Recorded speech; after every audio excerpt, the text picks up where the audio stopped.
नमस्कार दोस्तों, BR07 news में आप सभी का स्वागत है। आज शाम में दरभंगा में मौसम ने बदला अपना रुख।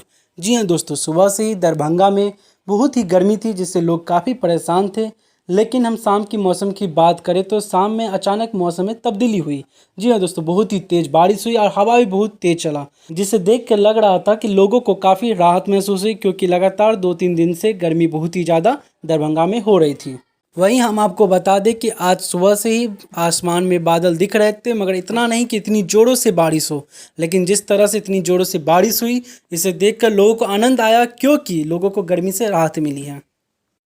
अब देखने वाली बात होगी कि लोगों को गर्मी से कितनी राहत मिलती है।